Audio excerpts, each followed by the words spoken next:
Russian researchers in the late 1940s kept 5 people awake for 15 days using an experimental gas-based stimulant. They were kept in a sealed environment to carefully monitor their oxygen intake so the gas didn't kill them, since it was toxic in high concentrations. This was before closed-circuit cameras, so they had only microphones and 5-inch thick glass porthole-sized windows into the chamber to monitor them. The chamber was stocked with books, cots to sleep on but no bedding, running water and toilet, and enough dried food to last all 5 for over a month. The test subjects were political prisoners deemed enemies of the state during World War II. Everything was fine for the first 5 days. The subjects hardly complained, having been promised, falsely, that they would be freed if they submitted to the test and did not sleep for 30 days.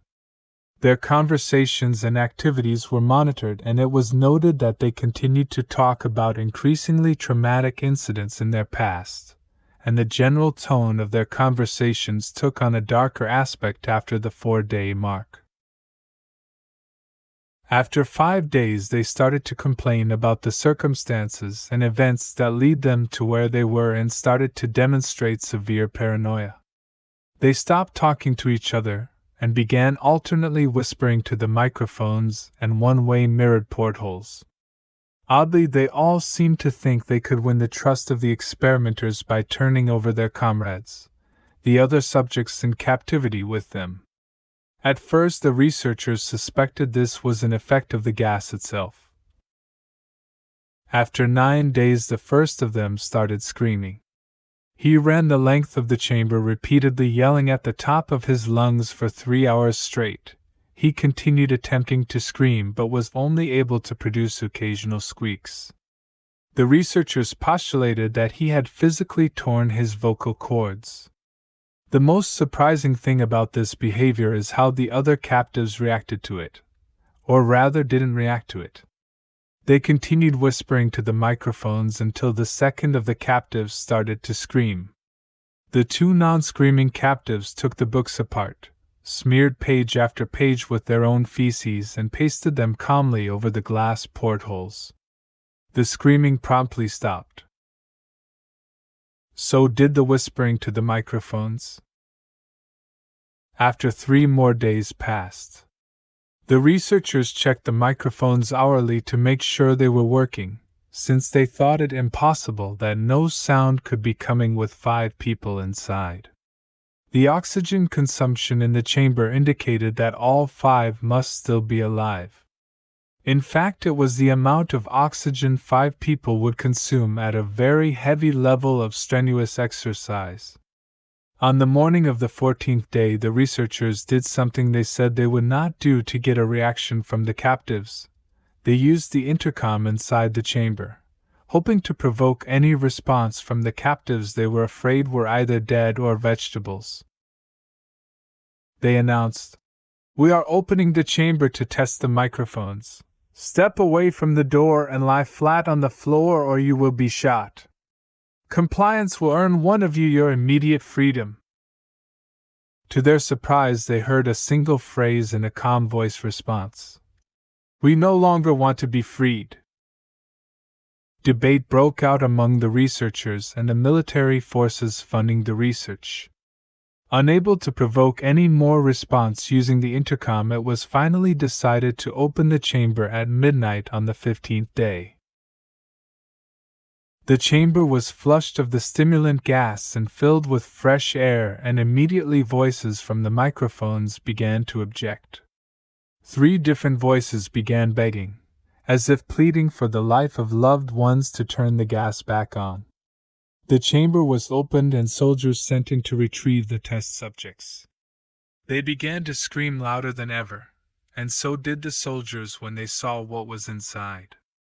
4 of the 5 subjects were still alive, although no one could rightly call the state that any of them in life. The food rations past day 5 had not been so much as touched. There were chunks of meat from the dead test subjects' thighs and chests stuffed into the drain in the center of the chamber, blocking the drain and allowing 4 inches of water to accumulate on the floor. Precisely how much of the water on the floor was actually blood was never determined. All 4 surviving test subjects also had large portions of muscle and skin torn away from their bodies. The destruction of flesh and exposed bone on their fingertips indicated that the wounds were inflicted by hand, not with teeth as the researchers initially thought. Closer examination of the position and angles of the wounds indicated that most, if not all of them, were self-inflicted. The abdominal organs below the rib cage of all 4 test subjects had been removed. While the heart, lungs, and diaphragm remained in place, the skin and most of the muscles attached to the ribs had been ripped off, exposing the lungs through the rib cage. All the blood vessels and organs remained intact. They had just been taken out and laid on the floor, fanning out around the eviscerated but still living bodies of the subjects. The digestive tract of all 4 could be seen to be working, digesting food. It quickly became apparent that what they were digesting was their own flesh that they had ripped off and eaten over the course of days. Most of the soldiers were Russian special operatives at the facility, but still many refused to return to the chamber to remove the test subjects. They continued to scream to be left in the chamber, and alternately begged and demanded that the gas be turned back on, lest they fall asleep. To everyone's surprise, the test subjects put up a fierce fight in the process of being removed from the chamber. One of the Russian soldiers died from having his throat ripped out, another was gravely injured by having his testicles ripped off and an artery in his leg severed by one of the subject's teeth. Another 5 of the soldiers lost their lives if you count ones that committed suicide in the weeks following the incident. In the struggle, one of the 4 living subjects had his spleen ruptured and he bled out almost immediately. The medical researchers attempted to sedate him, but this proved impossible. He was injected with more than 10 times the human dose of a morphine derivative, and still fought like a cornered animal, breaking the ribs and arm of one doctor. When heart was seen to beat for a full 2 minutes after he had bled out to the point there was more air in his vascular system than blood. Even after it stopped, he continued to scream and flail for another 3 minutes, struggling to attack anyone in reach and just repeating the word, more, over and over, weaker and weaker, until he finally fell silent. The surviving 3 test subjects were heavily restrained and moved to a medical facility, the 2 with intact vocal cords continuously begging for the gas, demanding to be kept awake. The most injured of the 3 was taken to the only surgical operating room that the facility had. In the process of preparing the subject to have his organs placed back within his body, it was found that he was effectively immune to the sedative they had given him to prepare him for the surgery. He fought furiously against his restraints when the anesthetic gas was brought out to put him under. He managed to tear most of the way through a 4-inch wide leather strap on one wrist, even through the weight of a 200-pound soldier holding that wrist as well. It took only a little more anesthetic than normal to put him under, and the instant his eyelids fluttered and closed, his heart stopped. In the autopsy of the test subject that died on the operating table, it was found that his blood had tripled the normal level of oxygen. His muscles that were still attached to his skeleton were badly torn, and he had broken 9 bones in his struggle to not be subdued. Most of them were from the force his own muscles had exerted on them. The second survivor had been the first of the group of 5 to start screaming. His vocal cords destroyed, he was unable to beg or object to surgery, and he only reacted by shaking his head violently in disapproval when the anesthetic gas was brought near him. He shook his head yes when someone suggested, reluctantly, they try the surgery without anesthetic, and did not react for the entire 6-hour procedure of replacing his abdominal organs and attempting to cover them with what remained of his skin. The surgeon presiding stated repeatedly that it should be medically possible for the patient to still be alive. One terrified nurse assisting the surgery stated that she had seen the patient's mouth curl into a smile several times, whenever his eyes met hers. When the surgery ended, the subject looked at the surgeon and began to wheeze loudly, attempting to talk while struggling. Assuming this must be something of drastic importance, the surgeon had a pen and pad fetched so the patient could write his message. It was simple. Keep cutting. The other 2 test subjects were given the same surgery, both without anesthetic as well, although they had to be injected with a paralytic for the duration of the operation. The surgeon found it impossible to perform the operation while the patients laughed continuously. Once paralyzed, the subjects could only follow the attending researchers with their eyes.